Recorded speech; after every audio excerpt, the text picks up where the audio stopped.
Good day sa inyo mga sir, mga moms. It's me again, Moto VIP, and today we have here greedy gauges, and this one is a vacuum. Yes, and we will install it to our Holden Commodore VE, and this video will applicable to all vehicle out there. Just follow my instructions and let's go install to our Holden Commodore. And first we will gonna do unbox what is in the box, so let's go.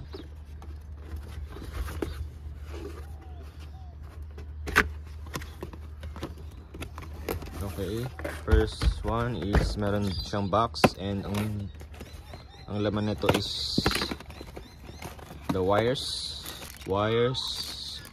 and hose and T and wire again, and the vacuum sensor, and then the brackets, and syempre hindi mawawala is manual. So this one is the gauge.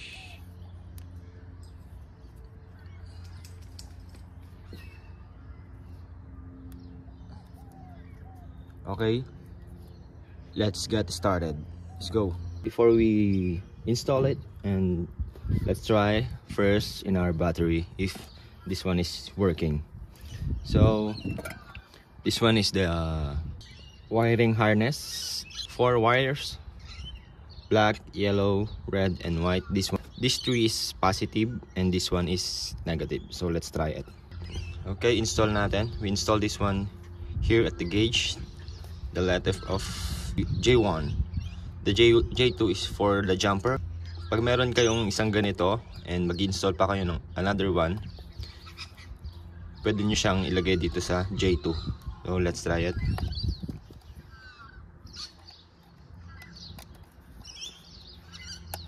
Okay, now let's try at the battery. Let's tap it.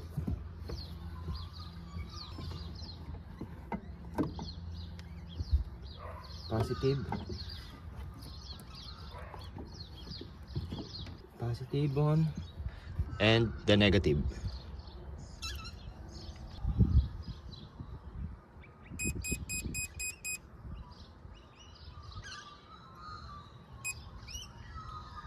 All good. Ayan, working. Pwede na natin siyang i-install. First step, we're looking the right spot kung saan natin ilalagay etong greedy gauge dito sa ating dashboard, but it's your decision kung saan nyo siya ilalagay. And para sa akin, this one is the right spot for me, and let's put here. Right, so we have double-sided tape, and the base one, the holder yung mag-hold sa ating gauge, and spacer and screw bolts. So let's put it here now.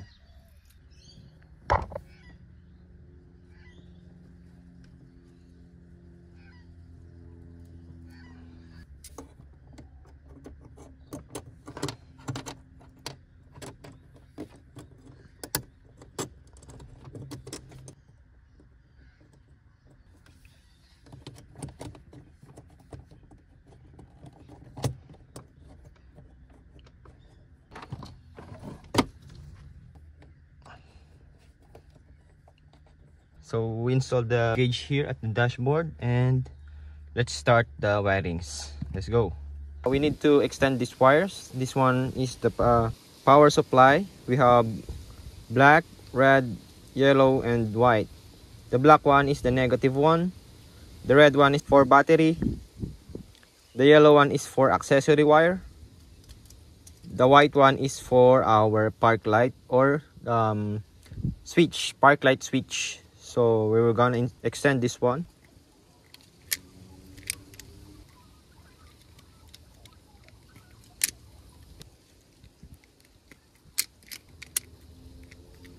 Okay, bali na extendan na natin yung ating wires. Bali itong gray wire na to is yung white wire. Naubusan lang kasi ako ng stock na white, kaya yan, gray yung nakuha natin, yung available, pero okay na yan.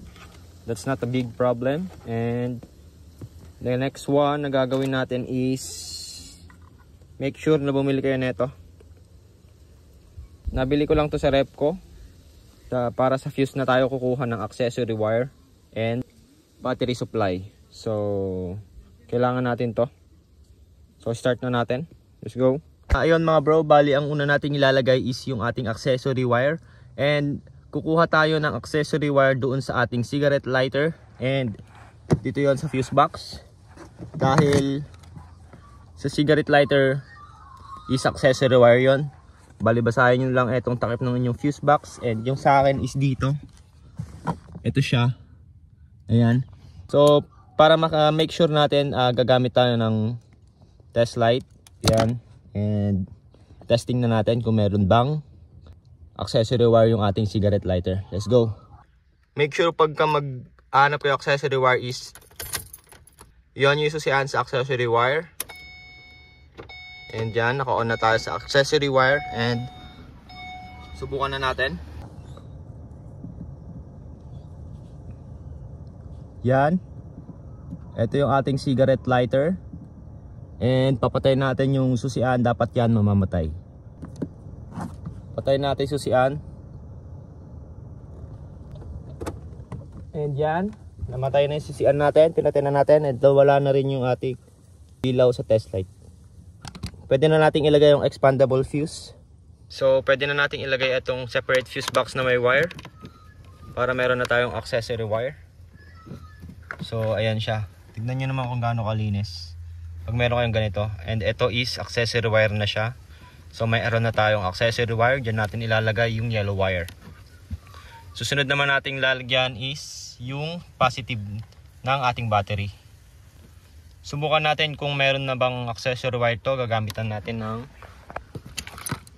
test light. So let's go. Okay, bali dapat meron ng may supply na tong ating nilagay na accessory wire. Dapat umilaw yung ating tester. And yan, bali umilaw naman siya. And try natin patayin yung susian. Dapat mamamatay yan. And yan, namatay. So meron na tayong accessory wire. Hanapin naman natin ngayon yung battery supply. Okay, bali ito yung ating fuse box. Tas galing sa battery. And dito tayo kukuha ng battery supply. Saan lang natin. Okay, bali dito tayo kukuha ng battery supply. Dahil ito is galing sa may battery. And yung nandun sa may loob ng dating dashboard is yun na yung sa accessory wires.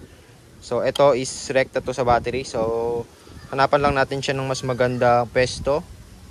I think ito, dito natin siya ikakabit. Bali gagamitin muna natin siya ng test light para sure tayo na meron na tayo, ito ay galing sa battery.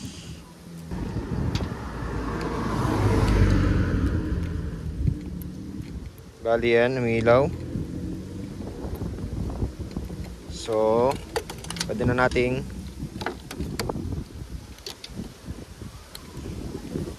ilagay itong ating fuse dito.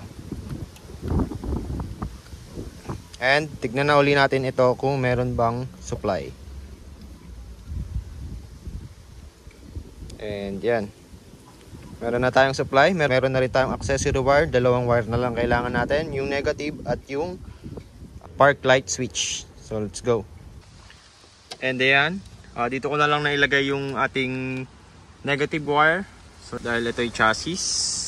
And ang hanapin na lang natin is etong white wire. Bali yung gray wire. Sa switch naman tayo maghahanap. Ito yung aking headlight and park light switch. Yan. So pwede na nating tignan kung nasan dyan yung linya ng ating park light. Let's go. Okay, bali natanggal na natin yung ating switch. Ito na, may access na tayo sa wire. And syempre para mahanap natin yung ating park light switch is kailangan uli natin gumamit ng test light para hindi tayo nanguhula. And dapat naka switch kayo sa park light. So hanap na tayo.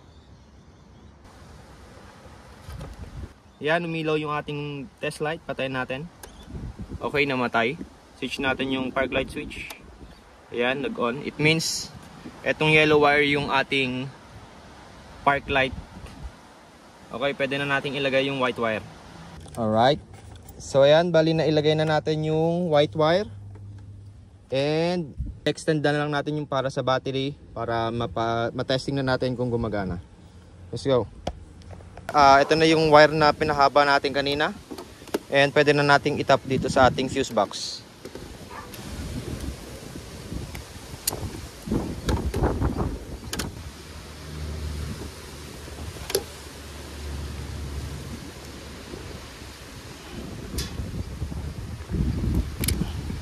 Ayan, bali na itap na natin yung wire papuntang battery. And subukan na natin. Bali ang na-connect natin is yung ating white wire, which is yung park light, and yung battery natin. Ito na yung battery natin, pwede na nang i-connect dito sa ating red wire. And yung black wire, bali na-tap na rin natin siya sa chassis, meron na tayong ground. And yung yellow wire is, ito yung ating accessory wire, tatap na lang natin siya dun sa kinabit nating separate accessory wire. So tap na lang natin itong ating battery wire and yung accessory wire.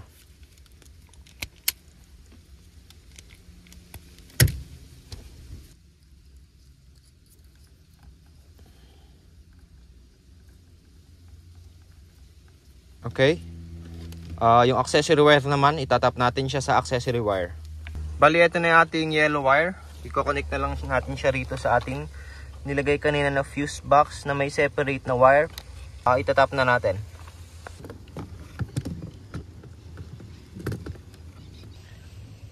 Alright, ayan, bali na tap na natin yung ating yellow wire, which is yung ating accessory wire. So, kompleto na yung ating wirings. And pwede na nating subukan, ilagay na natin to sa ating gauge. So, let's go. All good na mga bro, nailagay na natin lahat ng power supply na kailangan. And susubukan na natin. Let's go. Bali, itong white wire pala is yung accessory wire. And yung yellow one is yung sa ating park light. So kanina tinesting ko ba't ka ako hindi gumana, and chinek ko dun sa ating wiring diagram na kasama dun sa box. Sinundan naman natin pero parang mali doon. Bali ganito ginawa natin. Ginawa natin is yung white wire, yun yung accessory wire, and yung yellow wire, yun yung ating park light. So subukan na natin. On natin yung sasakyan.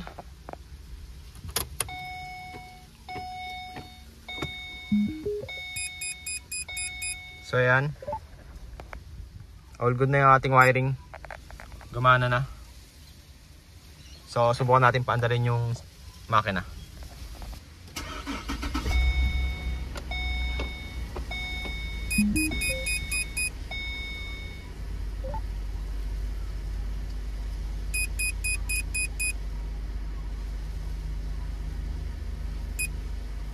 Bali yan, gumana naman siya. Bali na ikabit na natin yung mga wirings and gumana naman yung ating gauge. Ang problema na lang natin is yung sa vacuum sensor. So hanapin natin ngayon ang vacuum line. Pupunta tayo sa may bandang makina. Let's go. So ayan, bali nandito na tayo sa engine bay. Ito yung ating makina. So tanggalin lang natin itong cover natin. And we're looking out some vacuum lines. And ito yung ating, bali ito yung aking vacuum lines. Yan. So para mahanap nyo yung inyo, ganito na lang gawin nyo. Pandarin nyo yung makina. Pandarin nyo yung makina and then punta kayo sa bandang manifold ng inyong sasakyan and then hanapin nyo yung vacuum lines. Bali ito yung akin. Pag tinanggal nyo yan is magbabago yung ating minor. So tanggalin natin.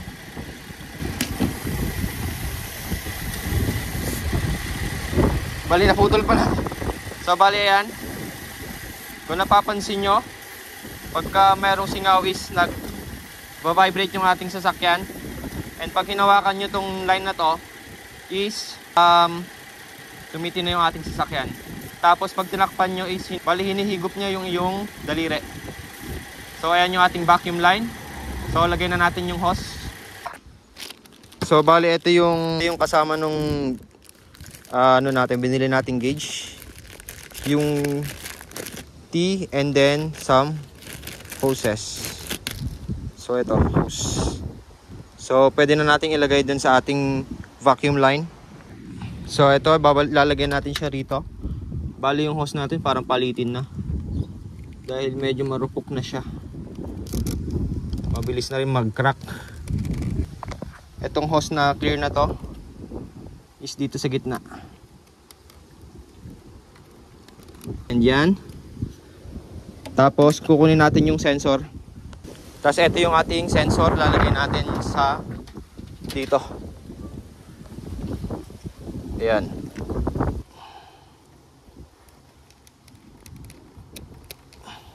Ito na yung ating vacuum sensor. And ito yung wire. Ipapagapang na natin tong wire sa loob. Kung saan natin pinagapang kanina yung ating positive wire galing sa battery. Okay, bali ito nga pala yung ano, habang ine-edit ko yung vlog natin ay hindi ko napakita kung paano yung itsura ng ating hose na inilagay kanina. So ito nga pala yung itsura niya. Ayan. Ito is marumi na dahil na testing na natin. Ayan, ito yung line papunta dun sa may vacuum. Tapos ito naman yung line papunta sa ating sensor. Ito yung ating sensor. So ayan, ganun yung itsura niyan. And bali yan, napagapang na natin sa loob. Pwede na nating itap dito sa ating vacuum sensor. Bali, tatap nyo na lang yan dyan. And itatap natin tong wire doon sa gauge. Dito sa gitna natin ilalagay.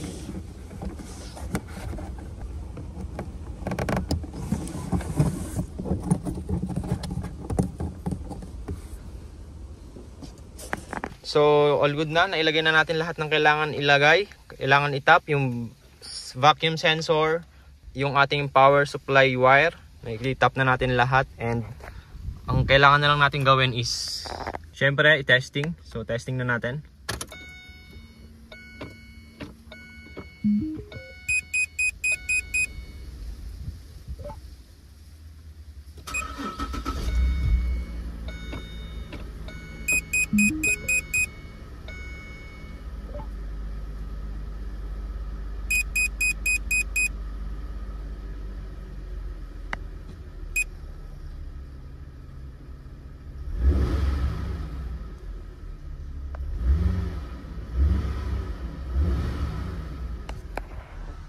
All good na mga bro. So ayan, naikabit na natin. Success. And ayan, diskarte nyo na yan kung saan nyo itatago lahat ng wires nyo. Yung akin yan. Bali, babalikan ko kayo mamaya once I've done all of this. Pag malinis na, let's go. Ayan, bali malinis na yung ating wiring. Naitago na natin siya.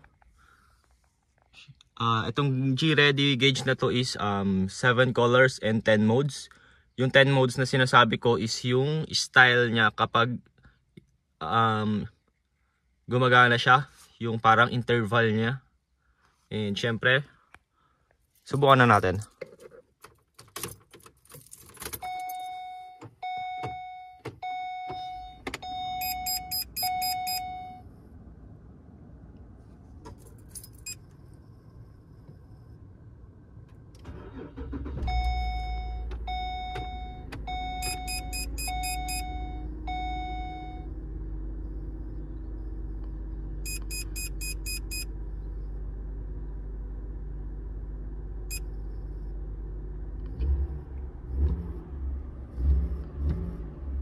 All good man. So gumagana na. Ganun lang kadali ikabit itong ating G-Ready gauge. And sa next video ilalagay naman natin yung ating temperature gauge. Meron na ako rito, but hindi ko muna isasabay ngayon dahil meron akong pasok. And kita-kits na lang sa susunod na vlog. Ride safe. Peace out.